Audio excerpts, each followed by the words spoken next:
On the morning of Monday, March 24th, 1986, 46-year-old Julie Williams finished up getting ready for work in her bedroom in Mesa, Arizona. And as she did, she couldn't stop smiling. When she was done, she took a final look in the mirror, then grabbed her purse and headed outside to her car. And as she made her 20-minute morning commute to the city of Tempe, where her office was, she saw other people heading to work. And she saw businesses and shops opening up. And this made her smile just keep getting bigger. Julie had been working as a secretary at an insurance agency for the past several months, and she actually loved going in every day. It wasn't that she always dreamed of working in insurance or anything like that, but for the first time in years, Julie had started to feel a real sense of purpose and peace at her job. Because Julie had dedicated most of her life to this point to being a mother to her 3 daughters. She'd stayed at home in California, where she'd lived while the girls were growing up.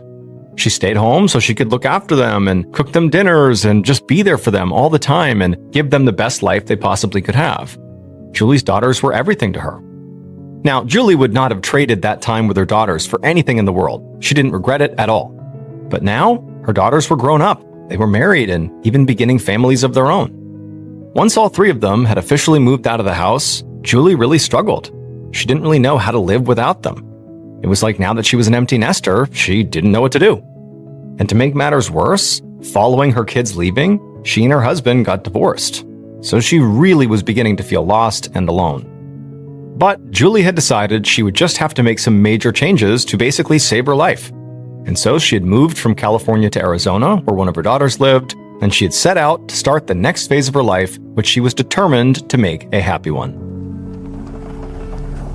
Just before 8 a.m., Julie turned off a road in Tempe and pulled into the parking lot of a large office building that housed several businesses, including the insurance company where she worked.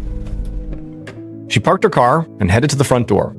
She pulled her magnetic ID badge out of her purse and swiped it across the card reader that was just to the side of the door. She heard the lock click open, so she walked inside and headed down a hallway to her company's office. This particular branch of this insurance company was rather small. Julie was one of only 5 employees there. But this small office had played a major part in helping her start this new phase of her life.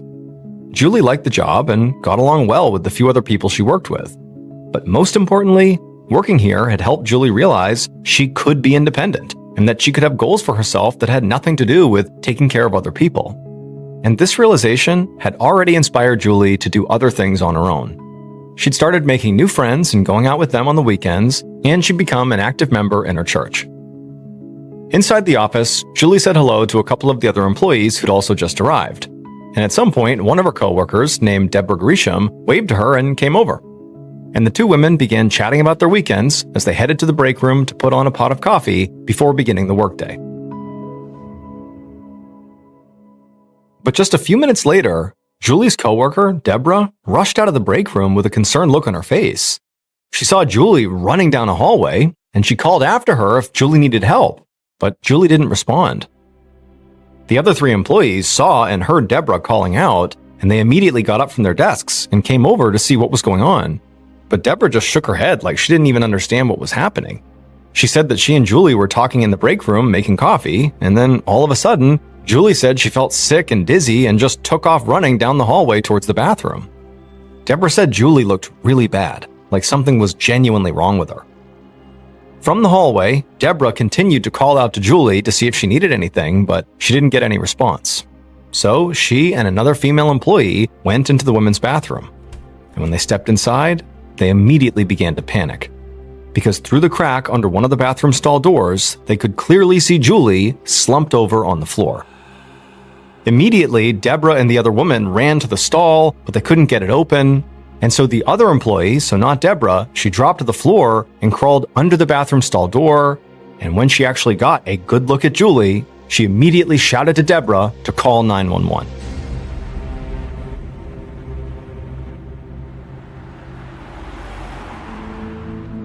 About 15 minutes later, Officer Sue Scoville of the Tempe Police Department was driving through the city in her cruiser when she got a message from dispatch. A woman had been found unresponsive inside of a bathroom in a nearby office building. There wasn't much information other than that, but dispatch said paramedics were already on the way. Officer Scoville said she'd head right over to the office building, then she turned and hit the gas. As Scoville drove, she began to run through a series of statements in her head, like she was repeating some kind of mantra. And what she was saying to herself was basically every step she had been trained to take when she arrived on the scene, because Officer Scoville was not experienced. She was actually a rookie cop. And even though there was really no expectation that she would fully understand what she was walking into, I mean, she didn't, and nobody would, she still wanted to make sure that when she got there, she followed procedure and did everything just right. So, as Scoville sped towards the office building, she kept repeating those steps over and over, and then when she arrived, she jumped right into action. Scoville walked into the big business building and made her way over to the insurance agency. And there, at the door, she saw 4 employees, and all of them looked like they were completely in shock. Just before Scoville had arrived, she'd received word that paramedics had arrived at the scene and taken the woman who had collapsed to the hospital. And so for all Scoville knew, this woman might have just had a heart attack or some other medical emergency. But in the office, Scoville cycled through the steps she would need to take in her head once again, and then began taking those steps. She asked the employees who the woman was who'd collapsed, and exactly what had happened that morning prior to calling 911. Deborah said the woman who had been taken to the hospital was Julie Williams, a secretary in the office. Deborah said Julie had arrived at work that morning at about 8, like she always did. Officer Scoville asked if Julie had seemed okay when she first got there. Had she seemed sick or maybe looked like she was physically struggling in any way? But Deborah just shook her head. She said no, Julie seemed fine. They'd talked about their weekends and gone to the break room together. But then Julie took a sip of water, got this weird look on her face, and told Deborah not to drink any. Then, before they could do anything else or say anything else, Julie said she felt sick and turned and ran out to the bathroom. Scoville took down some notes and then asked Deborah to lead her to the break room. The break room was a small, brightly lit room with a sink, a refrigerator, a lunch table, a coffee station, and a water cooler.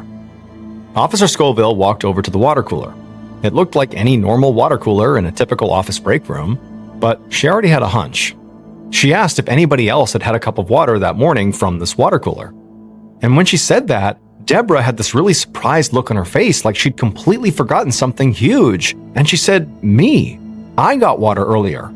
But as soon as I tasted it, it just tasted strange, and so I had spit it out and dumped the water down the drain." Officer Scoville didn't waste any time.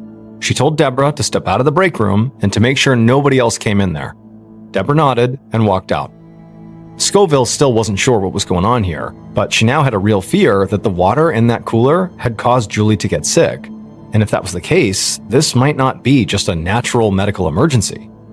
So Scoville radioed into the station and said they would need a detective on the scene right away.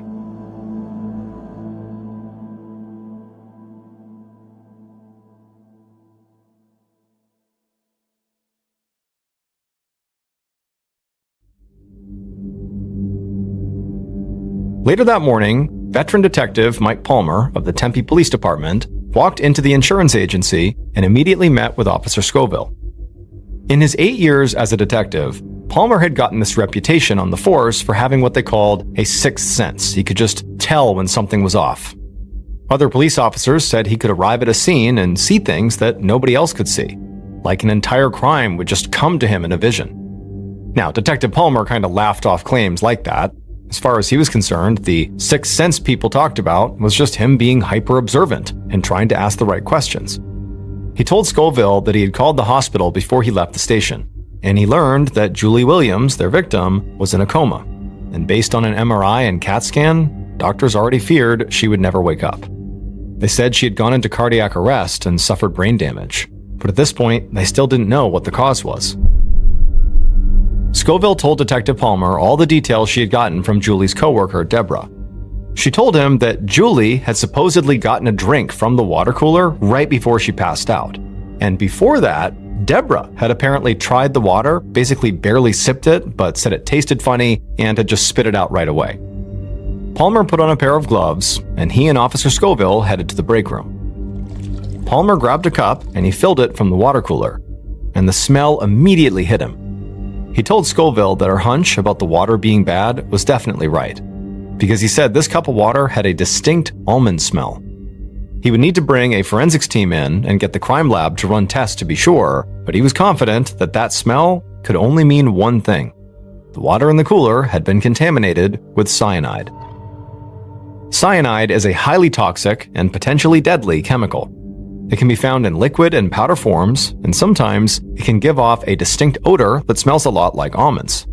But even when that's the case, not everyone can pick up this almond smell. But Detective Palmer, who people already believed could see more than other cops, had smelled it right away. Palmer stood up, poured out the water, and started searching the rest of the kitchen. And when he got to the coffee station, he saw something that further supported the idea that cyanide had been used in here. The empty coffee pot had this strange crystalline residue inside of it. Palmer suspected this meant that cyanide had also been poured into the coffee pot. And the mugs that were sitting next to the pot also had a light coat of the same residue inside of them. So it seemed to him like whoever did this had been trying to poison basically any drink somebody could have possibly gotten in this break room. Palmer told Scoville that there was no question in his mind about what had happened here. They were dealing with an attempted murder. Somebody had tried to make sure that Julie Williams, or somebody else, or maybe everyone at the office, was going to ingest cyanide. Detective Palmer quickly radioed in that he needed a forensics team and several more officers on the scene. Then he walked out of the break room and found Julie's coworker, Deborah, and he had one simple question for her. When was the last time the coffee pot and the mugs in the break room got washed? Deborah said she knew that everything had been cleaned when she had left the office for the weekend this past Friday evening. Palmer had shown up here not knowing if he was walking into a crime scene or a medical emergency. And while he was still trying to get his mind around how or why somebody seemed to have poisoned the entire break room, Deborah's comment about things being washed on Friday enabled him to see a clear timeline of events. If Deborah was telling the truth, that meant the coffee pot and mugs had been contaminated potentially with cyanide sometime after Friday evening after work and before 8 a.m. this Monday morning. To Palmer, this likely meant that whoever had done this had come into the office over the weekend and poisoned everything with cyanide then. Deborah said as far as she knew, nobody from the office had come into work over the weekend. However, the whole building did have a weekend cleaning crew that would have had access to the break room, and also there had been a construction crew working inside the building all weekend too. This made the list of people that Palmer would have to potentially track down a lot larger than just Julie's coworkers at the insurance agency. However, Palmer had noticed there was an ID card reader by the building door when he came in, and he thought that that reader would at least make identifying some of those people a bit easier. So, when the rest of his investigation team arrived, he sent several other officers to track down a list of every ID that had been used to access the building since Friday evening. However, because this was 1986, compiling a list from an ID reader was not a fast, simple computer function like it is now, and so Detective Palmer knew that data collection like that would take some time. He also told his team to get the names of the people on the construction and cleaning crews that had been there as well. Palmer hoped that all of this would point him in the right direction. Because as of right now, Palmer had no idea who the intended victim or victims were supposed to be. But he assumed it clearly had to be somebody at the insurance agency. And if Julie hadn't been the target, or at least not the sole target, he feared that others could still be in danger. Within hours of Julie being taken to the hospital, Detective Palmer's team was tracking down names of people who had weekend access to the building, and a forensics unit began a full sweep of the break room. And while that was happening, Detective Palmer met with the other employees, and things quickly took a turn. The first employee he spoke to was a man who was clearly upset about what had happened. He said he just didn't understand, because everybody loved Julie. She was like a nice mom who looked out for everyone else. But when Palmer approached the desk of a 29-year-old woman named Diane Harry, she did not look upset. Standing next to her was a man who she would say was her husband, Lewis, and apparently after she had found out what happened to Julie, she had called him, and Lewis had rushed right over to be with her. Palmer understood that, but from his perspective, it just seemed like Diane and Lewis appeared to be in a total panic, like as if they were the ones who had been poisoned. And so Palmer asked them, like, hey, why are you guys this upset? What's going on here? And Diane at that point would chime in and say, actually, that's an easy question to answer, because she believed somebody was actually trying to kill her. This surprised Detective Palmer, so he actually took a seat near Diane's desk and said, okay, what do you mean by that? And Diane said that both she and her husband Lewis were being threatened by a very dangerous man. And so Palmer asked them to please tell him everything they could about this man. Diane immediately shot a look over at Lewis, He nodded, and in a low voice, he told Detective Palmer that this had all started a few months back, when a friend named Verbrae Wooten had come to him for help. He said this woman, Verbrae, had been in a relationship with a man named Roy Fitzpatrick, but when she'd broken things off with Roy, he got mad. Verbrae had tried to stay away from Roy, but he began stalking her. Verbrae was really scared of Roy and didn't know what to do. Lewis had told her she needed to go to the police, tell them what was happening, and at the very least get a court injunction that would legally force Roy to stay away from her. Verbrae followed Lewis's advice, and Lewis said he had hoped that that would be the end of it. However, within days, a letter had shown up at his and Diane's house, and it was from Roy. And in this letter, Roy threatened that if Lewis didn't step away from this situation with Verbrae, well, Roy would do something to him. And within days, more letters from Roy began showing up, and they were increasingly more and more threatening. And in the final 3 letters they received, Roy said things like since Lewis had ruined his relationship with Verbrae, he would do the same thing to Lewis, by getting rid of Diane. Detective Palmer was shocked. He still hadn't written off the idea that Julie Williams, the woman who was fighting for her life in a coma, had been the intended target. But there was no way he could ignore that Diane and Lewis seemed to have someone bent on doing them harm. So he asked Lewis if he would go home and bring those threatening letters back so we could take a look at them. Lewis said he would. He said they had actually held on to them with the intention to bring them to the police, but they had held off in fear that, talking to the cops might somehow make things even more dangerous for them.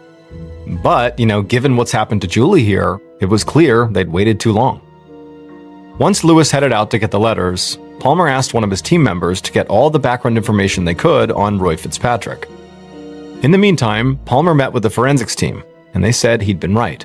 They were sure cyanide had been poured in the water cooler, coffee pot, and the mugs. And one forensic tech said he thought there was enough of this deadly chemical in the break room to kill 150 people. It didn't take Lewis long to return, so Detective Palmer sat down again with him and Diane and quickly read over the letters that Lewis had brought in. There were 7 in total. A few were handwritten and a few were typed. And they definitely got progressively more threatening, just like Lewis had said.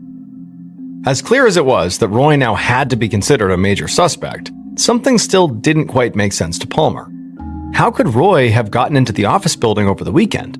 He didn't work at this building, and so he did not have an ID card. But, there was a chance that he might have just crept in unseen with the construction crew or cleaning crew or anybody else that just happened to come in over the weekend that did have a badge. Palmer asked Diane and Lewis if maybe Roy had any connection to the insurance agency or to any of the other businesses on site in this building. Lewis said he wasn't sure, but he knew Roy worked for a company that did deliver packages all over Tempe, so maybe that was enough to allow him access to the building without being noticed. On the morning of March 25th, so one day after Julie was rushed to the hospital, Detective Mike Palmer sat inside of a small interview room at the Tempe police station, reading over the letters that Diane and Lewis had supposedly received from a friend's angry ex-boyfriend, Roy Fitzpatrick. Palmer had barely slept, but he still felt energized. In the course of just a day, this case had gone in a totally different direction that he never would have predicted. He also now had confirmation from the hospital that Julie, who was still in a coma, had indeed ingested cyanide. And even though Palmer now did have doubts that Julie had been the intended target, regardless, she was the victim of this crime. Palmer didn't want to forget that, and he wanted to get justice for her and her family as quickly as possible. Just then, the door opened and a uniformed police officer led Roy Fitzpatrick into the room. He told Roy to take a seat across a table from Palmer, and then after he had, that officer stepped out. Detective Palmer slipped the threatening letters into a file folder and then took a good look at Roy. Palmer's first impression was that Roy looked more annoyed than nervous. In fact, Roy said he had no idea why he was there. So Palmer started right in with his line of questioning. He asked if Roy had ever gotten violent with his ex-girlfriend, Verbrae Wooten, either when they were together or after they had broken up. Roy shook off the question. He said they'd argue like couples do, and maybe he yelled sometimes, but that was it. So Palmer followed up by asking if Roy had ever sent any threatening letters to Diane and Louis Harry. And at that, a very confused look came across Roy's face. Without missing a beat, Detective Palmer opened up that file folder and slid the letters across the table and asked Roy if he had written them. Roy looked down at the first letter sitting in front of him and he said, "I didn't send that." But Palmer didn't buy it, so he kept pressing. And pretty soon, any attitude that Roy had walked in here with completely dropped. Roy apologized for lying, and he began to shift uncomfortably in his chair. He admitted that he had sent Lewis and Diane some letters. He blamed Lewis and that stupid court injunction for his ongoing problems with Verbrae. But he said the letters were just posturing, a way for him to sort of get out his anger. He said he would never actually do anything to hurt them. Detective Palmer and Roy spoke for a bit longer. As incriminating as the letters seemed, Palmer knew they were not nearly enough for him to hold Roy for now, because without any real evidence linking Roy to the crime, it would be a big leap from someone writing threatening letters to poisoning an office break room with cyanide. And Palmer had been a detective long enough to know that a district attorney would not take on a case against Roy at this point.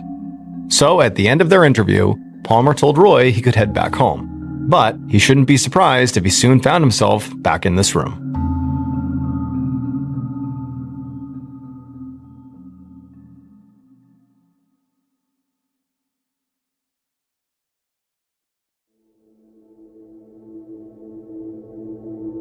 Following the interview with Roy, Detective Palmer called the hospital, hoping against hope that they might have some good news about Julie. But those hopes were quickly dashed. Julie's condition had not improved at all, and doctors feared she actually wouldn't be alive much longer. The call with the hospital really made Palmer mad. Nobody deserved what happened to Julie, but the fact that she might have just been the victim of some insane plot that had nothing to do with her just made things even worse. Even though it had only been one day so far, Palmer was determined to keep moving quickly. He sent members of his team to keep pressing building security for the names of the people who'd swiped their ID badges at the building over the weekend, and he sent others to start interviewing the construction and cleaning crews that had been there as well. And by early afternoon, Detective Palmer's desire to close this case as fast as he possibly could got even stronger. Because news of the poisoned water cooler had gotten picked up by local reporters and by popular morning radio DJs in Tempe. And this had quickly sparked a panic in the city. People in every office with a water cooler wondered if their water could also be laced with cyanide. And Palmer knew rumors like that could lead to chaos if they didn't get quashed fast. And so, while Palmer waited to hear back from his team, he went back over the notes he'd taken during the past 24 hours. Roy remained his primary suspect, but Palmer still didn't know if this man who'd been angry enough to threaten Lewis and Diane would go so far as to actually indiscriminately poison an entire office break room in the hope that, Diane might get killed in the process. Palmer reread Roy's letters, and when he did, something stood out about the final three, the ones that were by far the most threatening of all of them. And so as he wondered what to make of them, Palmer decided he would track down the woman who appeared to be at the center of all of this, Roy's ex-girlfriend, Verbrae Wooten. Just hours later, Palmer sat down with Verbrae inside of an interview room at the station, and he made it clear to her that she was not in any trouble. He was just trying to understand her relationship with Roy. And Verbrae said a lot of the same things that Diane and Lewis had said, that she and Roy dated seriously for a while, but when she broke it off, Roy started harassing and threatening her.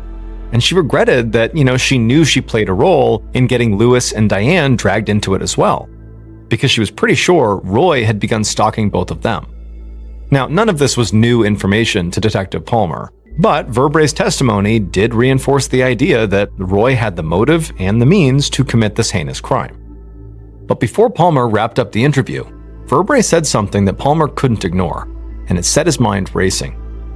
And within minutes, just from this small piece of information, Detective Palmer thought he knew exactly how the break room poisoning had gone down. This was one of those moments that led other cops to believe Palmer possessed that sixth sense. Detective Palmer let Verbrae go and hurried back to his desk to continue to look over his notes. Now, despite what his colleagues might think, Palmer would never assume his hunch on something was 100% correct without hard evidence to back it up. But right now, even though he did feel really strongly that he had a hunch how this went, all he could do was wait, because that hard evidence he needed wasn't something he could just get on his own. Late in the afternoon on the following day, March 26th, Detective Palmer was at the station working the case, as he'd done for almost 48 hours straight, when a member of his investigative team rushed in and headed straight for him. The officer handed Palmer several sheets of paper, and said that they were the record of all the badges that had been swiped to open up the building from past Friday evening until Monday morning, right before Julie was rushed to the hospital. There were a lot of names, but Palmer immediately began scanning over the pages, and quickly, he found exactly what he was looking for. Palmer rallied his team and said the information about the IDs almost sealed the case in his mind. But there were a couple more pieces of evidence he was sure were out there that would make their case airtight. So Palmer and several other investigators rushed out of the station and headed across town. They arrived at a small office, and Palmer and his team combed through all of it, hoping to find those final pieces of evidence. As Palmer rifled through a bookcase, he found a notepad. He picked it up, flipped through the pages, and then shouted for his team that he had found one of the things they had come for. A few minutes later, one of Palmer's investigators crouched down on the floor and began digging through a trash can, and he suddenly froze. This officer completely trusted Detective Palmer's instincts, but he still couldn't believe he had found this object just sitting in the trash. He grabbed it in his gloved hand, stood up, and held it up for Palmer to see. And for the first time in 2 days, Palmer felt like he could finally just take a breath. Because between the ID badge report, the notepad in Palmer's hand, and now this object the other officer had found in the trash, Detective Palmer didn't just know what happened to Julie Williams. He knew what happened, and he had evidence to back it up. And just as Palmer was getting ready to move in on a suspect, he got word that Julie had passed away. So now he had a murder case on his hands, not just an attempted murder.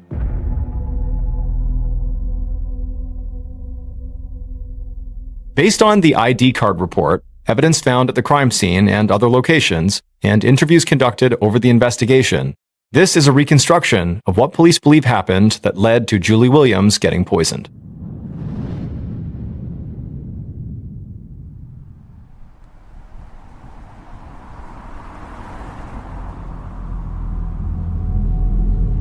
Just after 10 a.m. on Saturday, March 22, 1986, 2 days before Julie was rushed to the hospital, the killer drove slowly through the streets of Tempe, Arizona. The killer wanted to make sure they didn't speed or do anything that might attract attention, because sitting in the passenger seat was what appeared to be a nondescript cardboard box, but inside it held a container of cyanide. The killer pulled into the parking lot and cut the engine, but they didn't move. Instead, they scanned the exterior of the office building right in front of them. But all they saw were a couple of construction workers taking a break outside, so basically nobody was around. The killer took a steadying breath, then climbed out of the car, walked around to the passenger side, and grabbed the cardboard box. With the box, they headed to the front door of the building, making sure not to rush. If those construction workers or anybody else saw them, they didn't want to stand out in any way. The killer reached the front door and swiped an ID card over the reader. The door unlocked, and the killer made their way inside and down the hallway to the insurance agency. When they stepped inside the insurance office, the killer looked around, making sure nobody was there. But it was all clear. So the killer went to the break room and put the box down on the floor right near the water cooler. Then they grabbed the large water bottle on top of the cooler, trying hard not to spill any water or make any kind of mess, and they managed to turn the large open bottle over and set it on its base on the floor without spilling any. Then they carefully opened up the cardboard box and pulled out a large, unmarked plastic bottle. They unscrewed the cap and then grabbed a scooper they had brought out of the box and used it to begin to scoop up the powdered cyanide from that bottle and dump it into the water bottle. They used far more cyanide than they figured they would need to kill someone, but they didn't want to take any chances. Finally, when they were done, they carefully picked up that big water bottle, now laced with tons of cyanide. They raised it up, flipped it over, and put it back on its spot atop the water cooler, again without spilling any water. The killer exhaled. They'd gotten through what was by far the hardest part of their plan. But they still needed to move quickly and get the rest done and get out of that building as quick as they could before anybody saw them.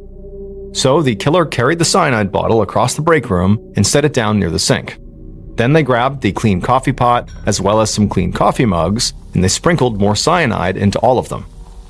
Once the job was done, the killer left the coffee pot and the mugs by the coffee machine, put the cyanide bottle back in the cardboard box, scooped it up, and now at this point they just wanted to get out of there, so they just ran out of the building back to their car.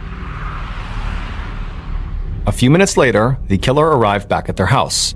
There, they hid the box until they could discard of it later, And they also slipped their spouse's ID badge back where they had taken it from without their spouse ever knowing it was gone. Diane Harry, Julie's coworker, had been absolutely right when she told Detective Palmer that she, not Julie, had likely been the intended target of the cyanide poisoning. But it would turn out it was not Roy Fitzpatrick, the man who Diane thought wanted to kill her, who had actually done the poisoning. Instead, it had been Diane's own husband, Louis. It turned out Roy's ex-girlfriend, Verbrae, was not just a friend of Louis's. She was his lover. In fact, they'd been having a secret affair for months when she'd filed the court injunction against Roy. And Louis had been the catalyst behind that decision, hoping it would finally get Roy out of the picture for good. But when Roy began sending those threatening letters, Louis saw a huge opportunity. Investigators believe that Louis wanted out of his marriage, but he didn't want to deal with the hassle and financial burden of a divorce. So he thought he could just murder Diane and frame Roy for it, using those threatening letters as evidence. But it was actually those 7 letters that initially led Detective Palmer to question if Roy really was the man behind the crime that killed Julie. Because those letters were a mix of handwritten and also typed letters. And the final 3, the ones where Roy allegedly started threatening to actually kill Diane, were all typed. So there was no way to prove they'd actually been written by Roy. Roy admitted he had sent letters to Louis and Diane, but he said he had only written 4 of them, and he had only written them by hand. He had not typed any letters. Now, Palmer was not willing to just accept Roy at his word, but he didn't ignore the fact that maybe somebody else had typed and then delivered those final 3 letters, sort of framing Roy. With that in mind, Detective Palmer brought Verbrae in for questioning. And while most of what she said pointed the finger at Roy, there was one thing she told Palmer that helped completely change his mind about the case. Because she said that Louis was actually in the process of divorcing Diane, and that he was already talking to Verbrae about them getting married and starting a family together. But in truth, Louis had not started the divorce process at all, and Diane still truly believed that she and Louis were in a faithful, loving marriage. And the final pieces began to fall into place when Detective Palmer received the log of everyone who had used an ID to get into the office building over the weekend, because one of those ID cards belonged to Diane. But Palmer didn't think Diane was the culprit here. Instead, he saw this as further proof that Louis was the man they were looking for. Clearly, he had used his wife's ID card to sneak into the building. And so when they searched Louis's office where he worked, Palmer found a notepad, and it was filled with handwritten drafts of the final 3 typed threatening letters that focused on killing Diane. And then also, one of Palmer's investigators found something in Louis's office trash can, and it was a receipt from a chemical company that appeared to be for the purchase of cyanide. During this whirlwind investigation, Detective Palmer also came to learn that Louis had actually first attempted to murder his wife when they were at home by putting cyanide in her scotch. But when the amount of cyanide he used in her scotch just made Diane feel sick for a night, he completely rethought his plan, and he decided killing Diane at work would make it far easier for him to cast suspicion on Roy, even if it meant killing other people in the process. Louis Harris was found guilty of first-degree murder as well as multiple counts of attempted murder. He was sentenced to life in prison with a chance of parole after 95 years. On a warm morning in July of 1982, 42-year-old Daniel Martinez woke up in his small apartment in San Jose, California. Next to him, his girlfriend Kathy slept with her head on his shoulder. Light poured in through the window, and it made Daniel groan, and he closed his eyes. He and Kathy had gotten high on heroin the night before, and now he felt way more hungover than usual. Daniel remembered that the heroin he had shot up last night burned like red-hot lava as he injected it into his vein. Within seconds, he had felt this amazing high, but along with the expected feelings of euphoria came hallucinations that left him stumbling around and bumping into things. It had also taken him a long time to come down and finally fall asleep. Daniel thought maybe that was why he was feeling so stiff that morning. As he tried to pry his arm out from under Kathy's head, his body felt super heavy. He had to pull his arm really hard, which woke Kathy up. And when Daniel told her how weird he was feeling, she said she felt stiff too. Then she pulled the covers back over her head to go back to sleep. Daniel wanted to lie back down too, But his parole officer told him if he didn't show up for his court appearance that morning, he'd be headed straight back to jail. And so, very slowly, Daniel pulled himself up and shuffled to the bathroom. An hour later, Daniel pulled into the parking lot of the county courthouse. The whole drive, Daniel had struggled just to turn the steering wheel of his old Volkswagen. Now that he was here, he knew he only had 10 minutes to register in the courtroom, so he tried to move quickly. But once he was out of his car, he could barely feel his feet as he walked towards the entrance.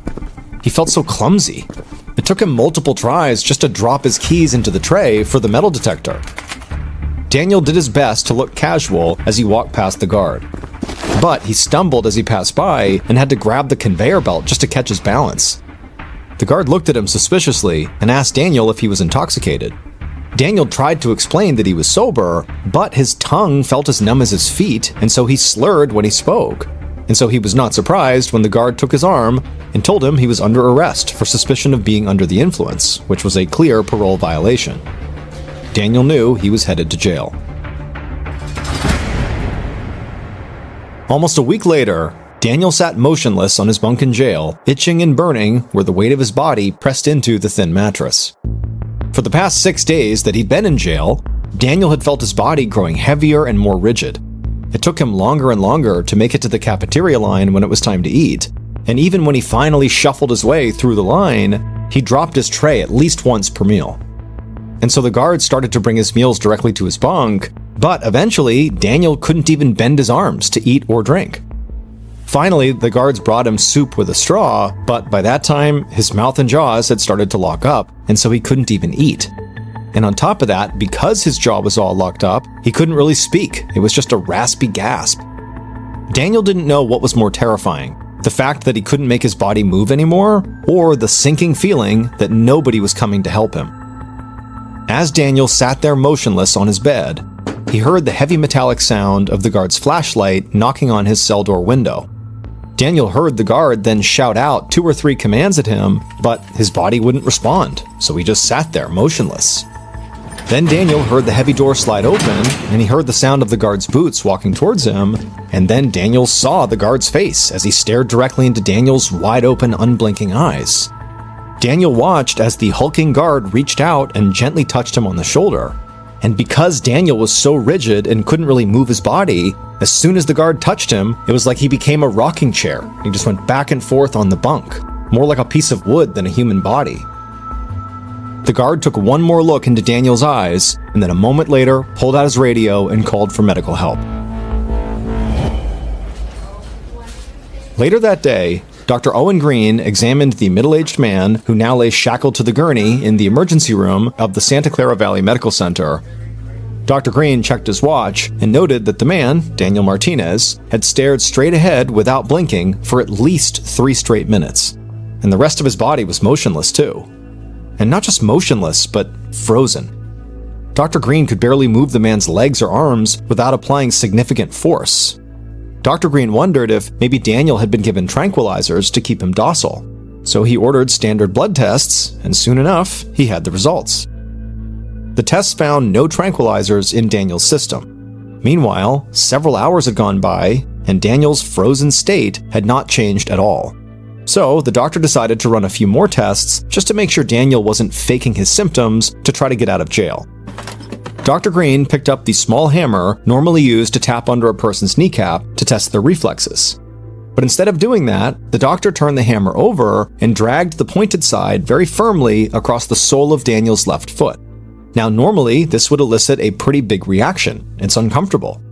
But as he did it, Daniel stared straight ahead, giving no reaction. Next, the doctor took Daniel's right hand and dragged the hammer across his fingernails, jamming it into his nail beds. Most people cannot absorb that pain without reacting, but again, Daniel didn't even move. Dr. Green still was not entirely convinced that Daniel wasn't faking this, so he decided to try an extreme test. He asked the nurse to bring him a vial of ammonium carbonate, also known as smelling salts. He broke open the capsule and waved it directly under Daniel's nose. Now, most people, when exposed to smelling salts with it right under your nose, will instantly gasp for oxygen as their nose fills with the most irritating ammonia vapors. But Daniel didn't even cough. At this point, Dr. Green knew Daniel could not be faking his symptoms. Something was clearly very wrong with Daniel, and he needed to be seen by a specialist. A week later, Dr. Kenneth Schuster, the hospital's head of neurology, walked into an exam room to check up on Daniel. As Dr. Schuster entered the room, Daniel lay propped up in bed. He stared straight ahead, his mouth slightly open. His arms were bent and frozen at his sides. Dr. Schuster had been asked to help make sense of Daniel's symptoms. Many other doctors had tried to diagnose Daniel, but so far, nobody had an answer. By this point, Daniel basically could not speak at all, so as a result, it was impossible to get a clear medical history from him. And even though Dr. Schuster could see clear track marks on Daniel's arms, indicating a history of intravenous drug use, he didn't know of any drug, legal or otherwise, that could cause a man to freeze like this. So, the doctors could not agree whether Daniel's problems were from a psychological problem or caused by a physical condition. Now, the staff psychiatrist had diagnosed Daniel with something called catatonia, which is a condition where someone becomes rigid and mute after some sudden psychological crisis. Considering Daniel appeared to abuse drugs and did have a criminal history, it certainly was not out of the question that maybe he had suffered some kind of severe trauma at some point. But Dr. Schuster was not convinced that catatonia was the right diagnosis here, and so he decided to test this theory by testing Daniel for a particular symptom of catatonia, called waxy flexibility, in which patients can remain in uncomfortable positions indefinitely. Dr. Schuster gently pulled one of Daniel's stiff arms until it was straight over his head. Daniel's arm stayed frozen in the air for about 30 seconds until gravity began to pull it softly down. Dr. Schuster nodded as he timed the process. It took at least 3 minutes for the arm to fully come back down to rest. And so at this point, Dr. Schuster understood why the psychiatrist thought that this meant that Daniel was catatonic. But Dr. Schuster decided to perform some other tests that could show Daniel's problems were not purely psychological. He noticed that Daniel hadn't blinked at all since he had entered the room. And so Dr. Schuster tapped Daniel gently between the eyes. Even people with catatonia will eventually blink if they're tapped in this way, and Daniel did blink. However, most people will stop blinking, even if the tapping continues. But Daniel didn't.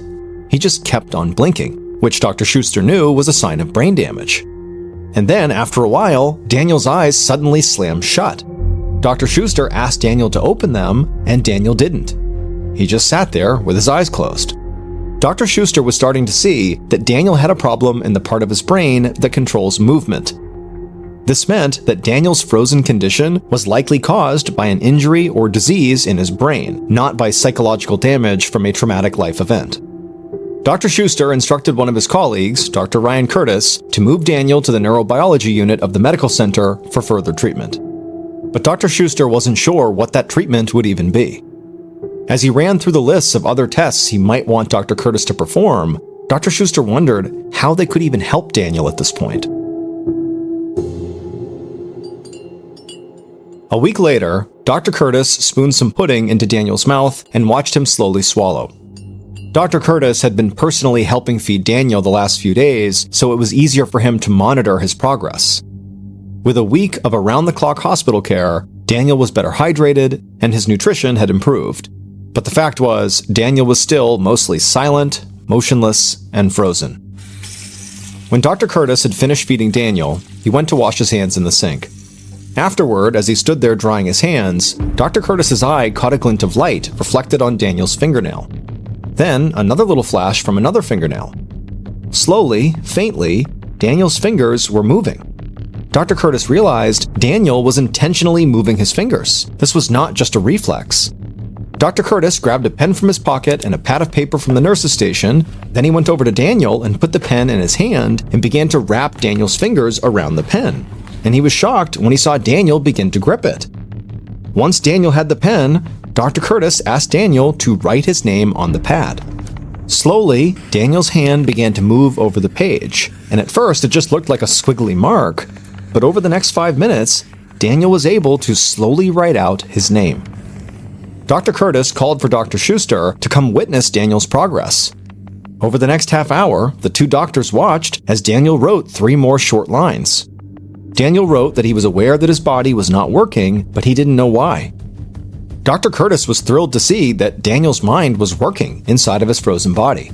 And so as Dr. Curtis made a few notes of his own, Dr. Schuster began asking Daniel questions, and with each answer, he began to piece together a history of Daniel's health. And so Dr. Schuster asked Daniel to tell him what kind of medicine or drugs he was taking. And Daniel wrote one word in big letters: heroin. When he saw this, Dr. Curtis shook his head. He and Dr. Schuster both knew that heroin, as harmful as it was to the human body, couldn't cause the extreme symptoms Daniel was suffering from. So Dr. Schuster rephrased the question. Had Daniel been prescribed any medicine by a doctor? Dr. Curtis then helped Daniel hold the pad steady as Daniel scrawled one more shaky word: no. Over the next few hours, Dr. Curtis and Dr. Schuster put together the rest of Daniel's story. They went over every detail of the night 2 weeks earlier when Daniel's body first began to freeze. They covered the drugs, the hallucinations, everything.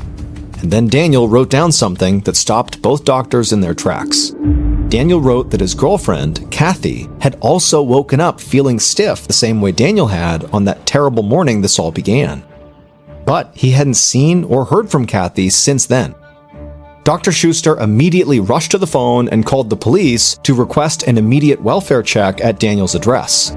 He could only hope that Kathy was still alive.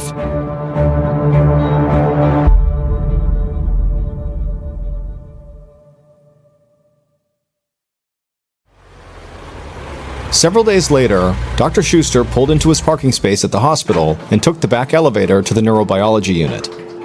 It was finally time to give Kathy an examination. When the police had done that welfare check at Daniel's apartment, Kathy had not been there. It would turn out she was staying with her family. However, it took Dr. Schuster making many phone calls to the family to convince them to bring Kathy to the hospital, even though they knew something was wrong with her. But eventually, her sister had finally brought her in, and today, the sister was by Kathy's side as Dr. Schuster entered the room. Immediately, Dr. Schuster could see that Kathy was in the same frozen state as Daniel was. Kathy's sister wiped Kathy's mouth with a cloth as she told the doctor how her sister had come home that morning 2 weeks ago, stumbling and slurring her speech. The family had rushed her to the hospital, but the doctors there had refused to admit her for what they assumed was drug intoxication. Kathy's sister was outraged, but she was afraid that if she made a scene, Kathy might be arrested, so she brought Kathy home. Since then, the entire family had taken care of Kathy around the clock and prayed she would just snap out of this. Dr. Schuster told the women that his best guess as to what was happening to Kathy, which also clearly was happening to Daniel, must have started on the same day, that whatever happened to both of them at the same time. Maybe they accidentally ate something toxic, a pesticide perhaps. Maybe there was a carbon monoxide leak in the furnace, or they had some other chemical exposure in Daniel's apartment. Dr. Schuster said he didn't want to rule anything out at this point. And so in order to figure out this mystery, Dr. Schuster convinced the sister to let him admit Kathy to the hospital. That way, at a minimum, she could get the basic care that she needed. A few days later, Dr. Curtis took the short drive down to Santa Cruz, where a fellow neurologist was throwing a party. Once he got inside, he was happy to see some old friends. But it wasn't long before he and his neurologist friend were back to talking medicine. Dr. Curtis wanted to discuss Daniel and Kathy's strange symptoms, but first, his friend wanted to tell Dr. Curtis about a strange case he was working on. He described 2 patients he had seen in a local emergency room the week before. They were brothers who lived in Watsonville, about 50 miles from San Jose. They were 2 healthy young men in their 20s who had been found in their apartment by their mother. Both men were completely frozen, unable to move or talk. Dr. Curtis couldn't believe what he was hearing. His friend was describing Daniel and Kathy's symptoms exactly. He found himself nodding when his friend said that he thought these 2 brothers had the symptoms of a neurological disease called Parkinson's, which can make muscles rigid and slow-moving. Dr. Curtis had discussed the possibility of Parkinson's with Dr. Schuster, but they both agreed that a Parkinson's diagnosis could not possibly be correct for Daniel and Kathy. Parkinson's developed slowly, and Daniel and Kathy had gotten sick literally overnight. What's more, Parkinson's disease is not contagious, but both Daniel and Kathy fell ill at the exact same time. So diagnosing Daniel and Kathy with Parkinson's, it just didn't make any sense. Dr. Curtis's friend felt the same way about his 2 patients. Then he added an odd detail about these two brothers that he found interesting, although he didn't know if it was related to the disease they were suffering from. He said both of the brothers were longtime heroin users. Dr. Curtis knew that Daniel and Kathy were also heroin users, but he'd never heard of heroin making people frozen.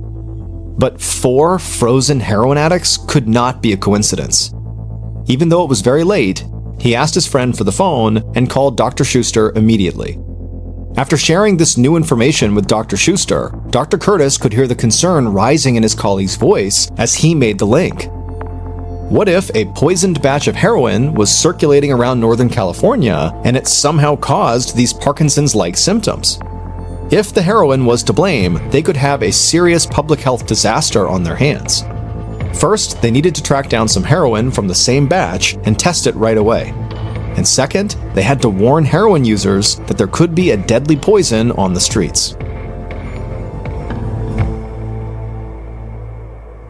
A week later, Dr. Schuster flipped through Daniel Martinez's medical records one more time as he sat on hold with the San Jose Police Crime Lab. As a headache began to settle in between his eyes, he caught a glimpse of his face reflected in the small window of his office. It was late, and he looked as tired as he felt. He hadn't gotten a full night's sleep since Dr. Curtis woke him up last week with the news about the 2 frozen brothers. After the hospital put out a press release about the potentially poisoned drugs, the local media had picked up the story. By the end of the week, Dr. Schuster had found himself in a room full of cameras explaining the situation to reporters from all over the state. As a result of all this coverage, 2 other cases had been discovered, bringing the total number of frozen patients to 6. In between seeing patients and running the clinic, Dr. Schuster had acquired samples of the heroin each of the patients had injected, and sent the samples to the crime lab for analysis. Just then, the hold music paused, and Dr. Schuster finally heard the familiar voice of the crime lab's lead toxicologist, Sabrina Davis.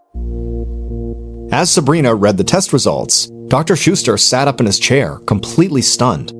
She told him all 6 patients had injected the exact same chemical, but that chemical was not heroin.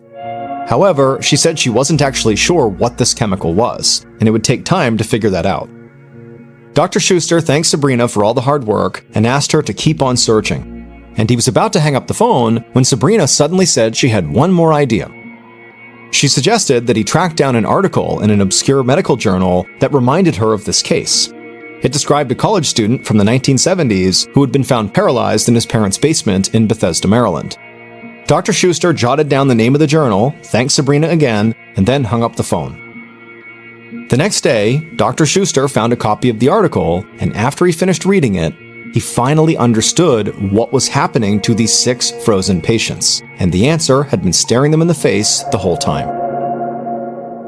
It would turn out Daniel, Kathy, and the 4 other frozen patients had all been poisoned by a bad batch of something that was brand new at the time: synthetic heroin. Synthetic street drugs were so unusual that the drug compounds were written about in medical journals like the one Sabrina suggested to Dr. Schuster. That article described the case of a college student who was trying to cook up fake heroin, a compound called MPPP. When the amateur chemist heated the compound at too high a temperature, the heat changed it into a different compound called MPTP. When he injected this bad batch of fake heroin, he froze up and couldn't move. All the symptoms of advanced Parkinson's disease. Daniel, Kathy, and the rest of the other frozen patients got a batch of the same kind of overheated fake heroin. When they injected it, this faulty chemical wreaked havoc on their brains, causing them to develop the same Parkinson's-like symptoms overnight. People with Parkinson's lose certain brain cells that control the brain's ability to produce a crucial chemical called dopamine. Dopamine delivers the brain's messages to the nervous system, telling the body how to move. Without dopamine, people cannot move at all. Usually, it takes Parkinson's victims years for enough of these cells to die off before they notice a change in their motor functions. But scientists found that the fake heroin chemical, MPTP, was able to destroy these brain cells within a week. While there's no cure for Parkinson's, Daniel and the rest of the patients were thankfully able to be treated. They were given a compound called L-Dopa, a medicine that increases the dopamine in the brain, and after just 1 dose, they were already able to start moving their bodies normally again. However, L-DOPA treatment comes with many side effects, and unfortunately, none of the frozen patients made a total recovery. But there was a silver lining to this case. The discovery of this bad batch of heroin, the MPTP compound, for the first time gave researchers a substance that could reliably create a Parkinson's-like effect in a lab setting. Now, scientists can accurately test for new drugs on animals and get them to market much faster. And so as a result, what happened to these 6 people has led to enormous advances in Parkinson's research.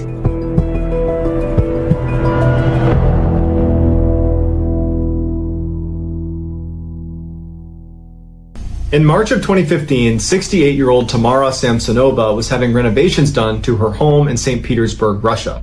A friend of hers, 79-year-old Valentina Ulanova, had heard about Tamara's renovations, and she approached her and said, "Do you want to stay with me while that's getting done?" Tamara was very thankful, immediately said yes, and as soon as she moved in, she immediately started picking up the slack by cleaning up the house and doing the dishes, and made sure she always cooked food for her friend because she wasn't able to pay rent. After a couple of weeks, the renovations on Tamara's home were complete, but Tamara didn't want to leave. She was really enjoying living with Valentina, and so she asked Valentina would it be okay if she stayed a little bit longer. Valentina was a little bit reluctant, but did ultimately say, okay, that's fine. A couple of months go by, and Tamara is showing no sign that she plans on leaving Valentina's home anytime soon, and Valentina is getting increasingly frustrated with that reality. Finally, in late July 2015, Valentina confronts Tamara and says, "You gotta go." And Tamara just says, "No, I'm not leaving." This causes a huge fight, but at the end of it, Tamara still doesn't leave. So for a couple of days, the women just do not speak to each other. The silence is finally broken on July 23rd when the women get into a fight about some empty cups in the sink that one of them was supposed to clean, but they didn't, and they fought about whose responsibility it was to do the dishes. And then of course the whole subject comes up again of Valentina saying, "You shouldn't even be here, you need to leave." And Tamara's like, "No, I'm not gonna leave." And so another big blowout fight happens.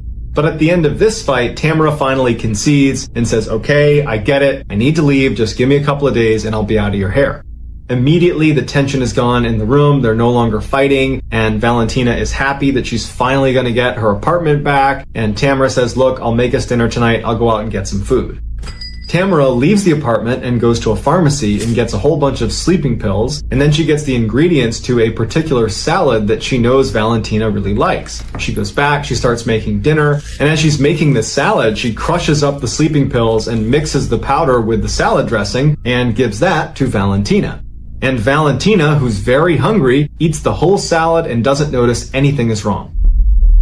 As soon as Tamara was sure Valentina had eaten the entire salad, Tamara just goes up to her room and goes to bed. A couple hours later, at about 2 a.m, she goes back down to the kitchen and she sees Valentina is passed out on the ground. Tamara goes up to her and sees that she's still breathing, which was a disappointment because she wanted her to die from taking all these sleeping pills. But it doesn't matter. She takes out her hacksaw that she had borrowed from the neighbor earlier in the day and proceeds to butcher Valentina. And she makes special care as she's cutting her into pieces to remove her lungs and not damage them, because Tamara had a taste for human lungs. It was actually her favorite food. She took Valentina's head and she put it into a big pot of water and began boiling that to eat it. The rest of her was cut up into as small of pieces as she could get them, and then wrapped in a shower curtain and placed in various bags. As Valentina's head and lungs are being cooked on the stovetop, Tamara begins making dozens of trips from the apartment, down the stairs, out the front door, all the way down to the lake that was near their property, where she would dispose of the body parts before coming back and getting more. Valentina's hips and legs were apparently too heavy to haul all the way down to the lake, so she took them to a nearby forest. Tamara's final trip sees her carrying a big silver pot, inside of which is Valentina's head, or at least whatever is left of it after Tamara was done eating most of it. 4 days later, on July 27th, a young couple that was living in the same apartment complex as Tamara and Valentina were out for a walk with their dog out near that lake. And as they're walking, their dog takes off running and stops in front of this huge bag that it's sniffing and pawing and trying to open. And the owners of the dog try to call it back, but they can't get it to get away from this bag. And so the owners walk over and they kind of poke the bag. They can see it's pretty heavy, and they open it up and they find a human torso, and it's Valentina's. When the police show up, the first thing they do is they go to Valentina's apartment, and they're surprised to find Tamara living there. They're kind of sensitive with her, and they say, your friend, your relative, was just found deceased, and we need to look around the apartment. Tamara was completely indifferent. She did not care. They had just discovered her body, and she didn't care that they were searching the apartment. It was like she knew someday this was going to happen. During the search, the police officers quickly find blood all over the bathroom and in the kitchen. They even find the hacksaw she used that's got blood on it. And they find Tamara's diary that's sitting next to this book about black magic. And the police are horrified when they see that the diary contains meticulous notes that Tamara had kept of all of the ritualistic killings she had perpetrated over the past 20 years. And there was 14 of them. And almost all of them were motivated by Tamara's desire to cast spells that she apparently was reading about in these black magic books she had. And virtually all of these spells required human flesh or other human components. And so she would kill these people, she would use their bodies to cast these spells, and then afterwards she would consume them. Not because that had anything to do with the spell, but because she liked the way people tasted, in particular human lungs. The police arrest Tamara, who doesn't put up a fight, and she says, yep, you got the right person, I did all this. While Tamara was on trial, she seemed like she was in a great mood. She told the judge, I hope you give me a really severe punishment. I expect to die in prison. She was seen blowing kisses to reporters. It was like she was just totally out of touch. Or maybe she literally knew this was going to happen and just didn't care anymore. Tamara, who would be nicknamed the Granny Ripper by newspapers over the course of this trial, was given a life sentence, and to this day, she is still sitting in jail.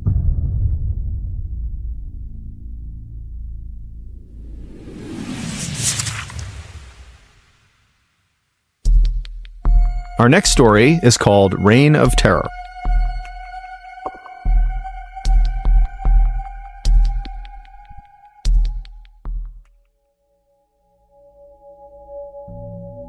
On December 18th, 1956, a brand new game show called To Tell the Truth aired on a major American television network.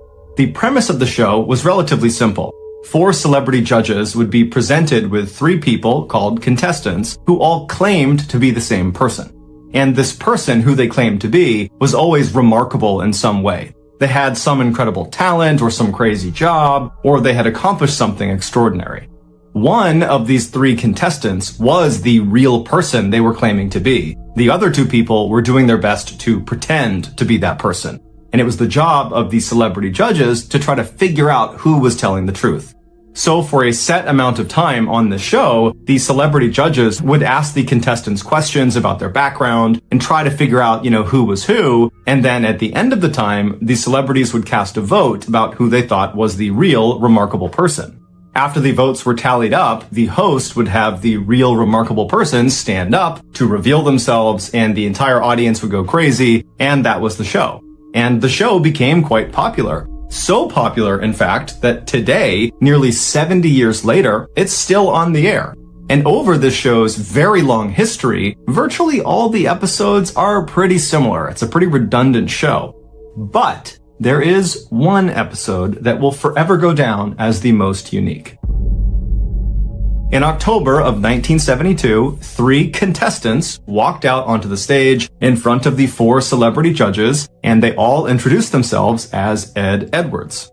Then the host of the show read aloud the biography of the real Ed Edwards. And he would say that Ed at one point was on the FBI's list of the top 10 most wanted criminals in America for crimes like armed robbery and impersonating a federal officer. And then after he was finally caught by law enforcement and went to prison, a prison guard helped him turn his life around. And then upon release from prison 14 years later, Ed remained this reformed criminal and became a successful author and motivational speaker who specialized in telling people how to identify con men and criminals and how to protect themselves from these people. After the real Ed Edwards biography was read aloud, the 3 contestants sat down and the celebrity judges began asking them questions about their past. And then after the time was up, the celebrities cast their votes, and then the real Ed Edwards was revealed.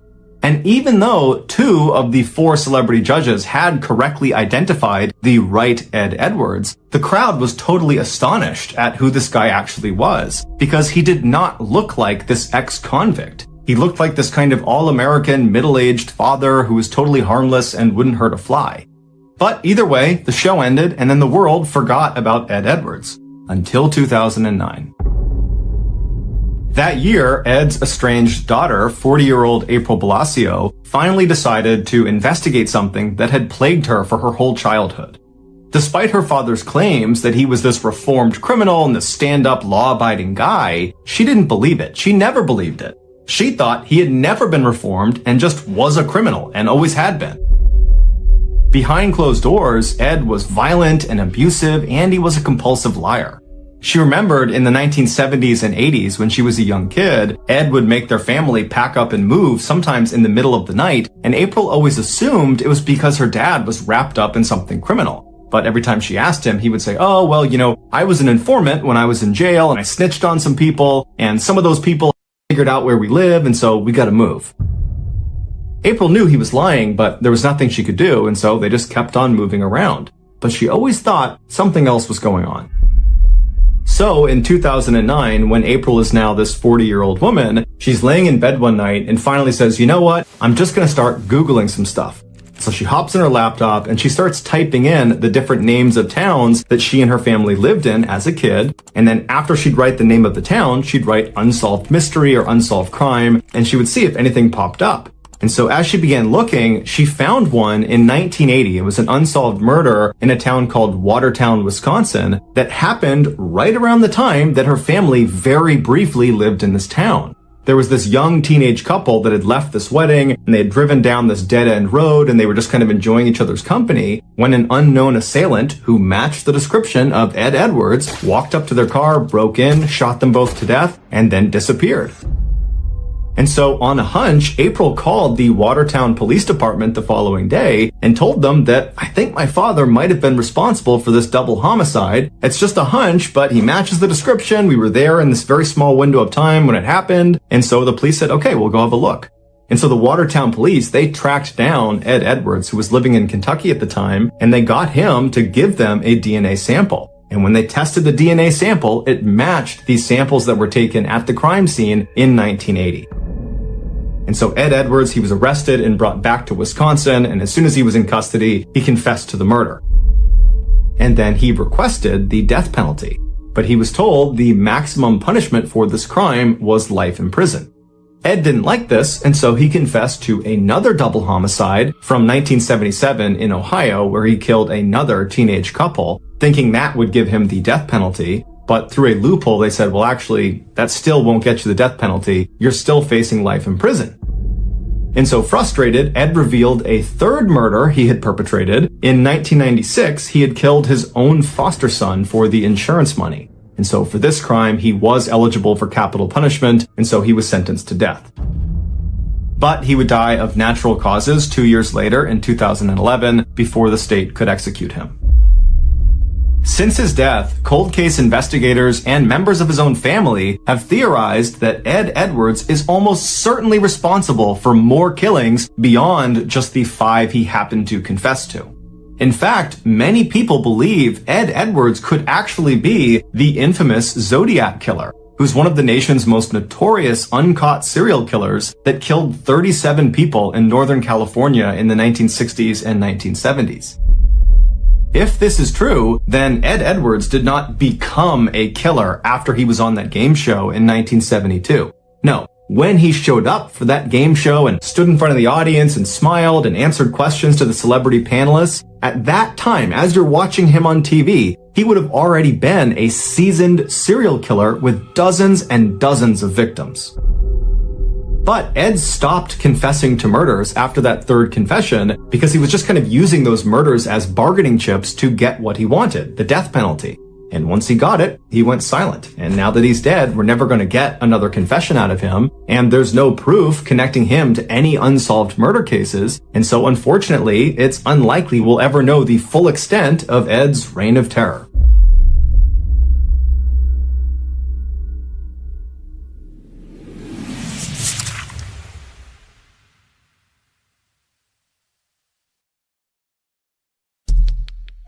The next and final story of today's episode is called Inside Scoop.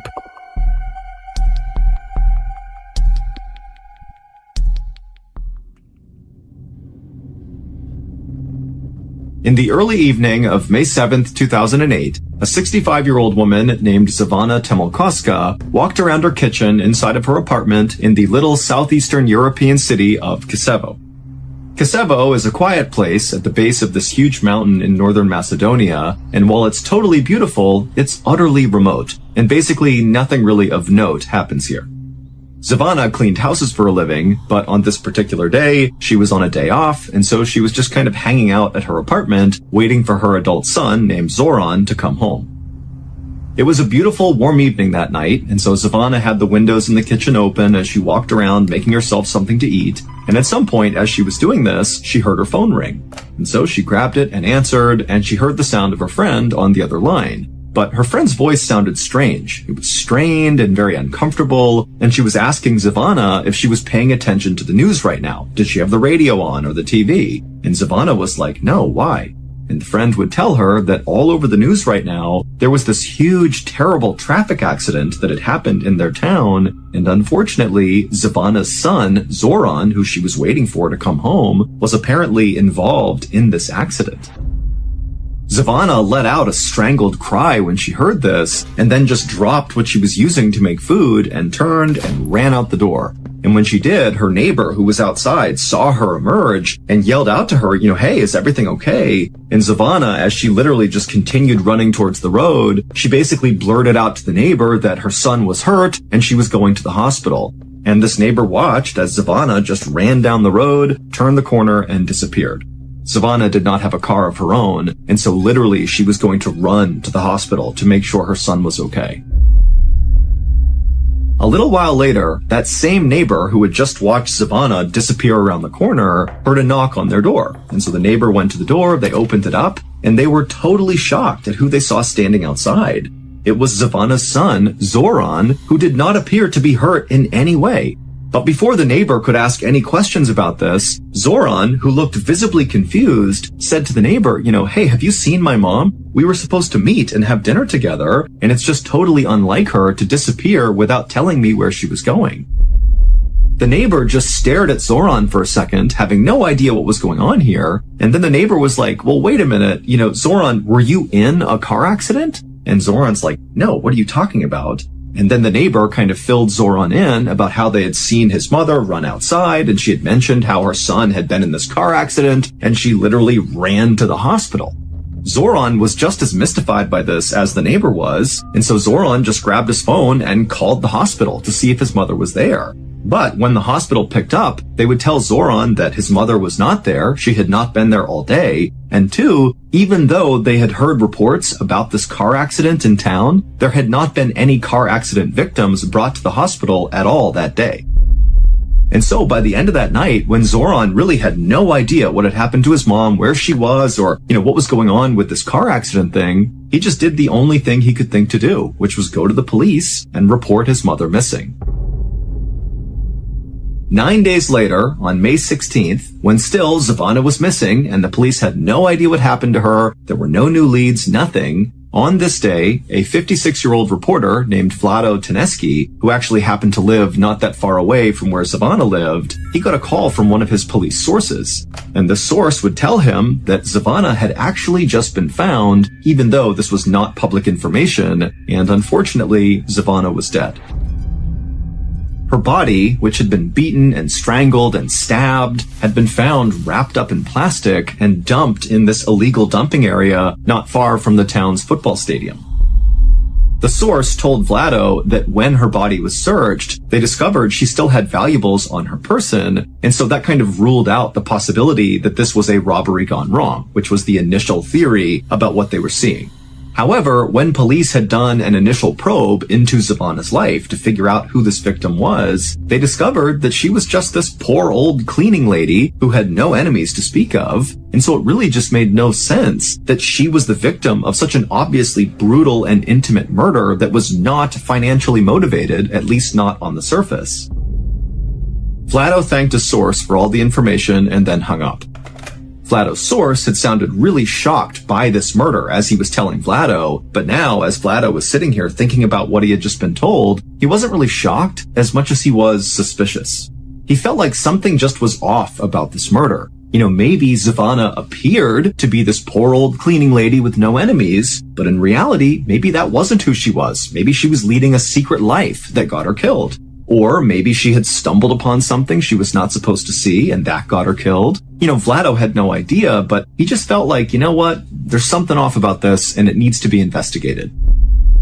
Now, Vlado had a reputation in town for being this very aggressive and kind of fearless journalist who had no problem diving headfirst into some of these really murky stories that could involve corruption or misuse of power, and he would get to the bottom of it, and he would publish these articles where he spoke really critically about the government, about police, about anybody really who was in a position of power. But as a result of conducting himself this way, over his 30-year career, Vlado had been threatened with violence many, many times for things he had written or things he was about to write. But even though Vlado knew this Zavana murder case had the potential to once again put him in hot water with the powers that be, he still felt like it was his responsibility to dive into this thing and get to the truth.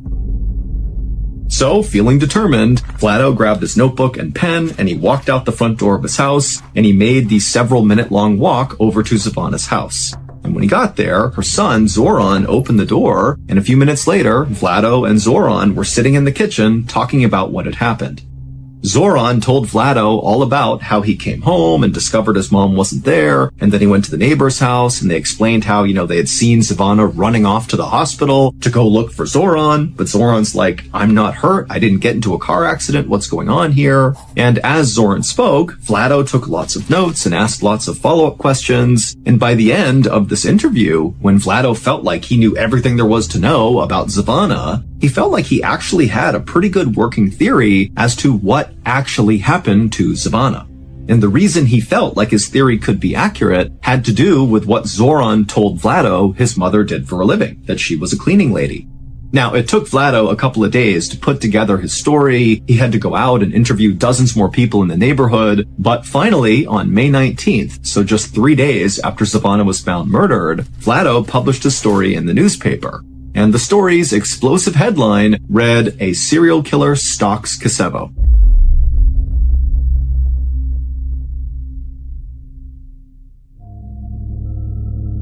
In the story, Vlado says that Zavana's murder was very likely not an isolated killing. Instead, her murder was likely linked to 2 other murders of 2 other women.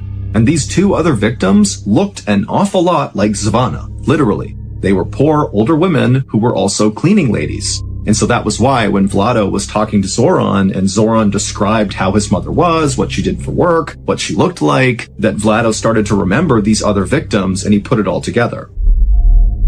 The other 2 victims were 64-year-old Mitra Simjanoska, who was murdered in 2005, and the other victim was 56-year-old Lubitsa Lukoska, who was murdered in 2007.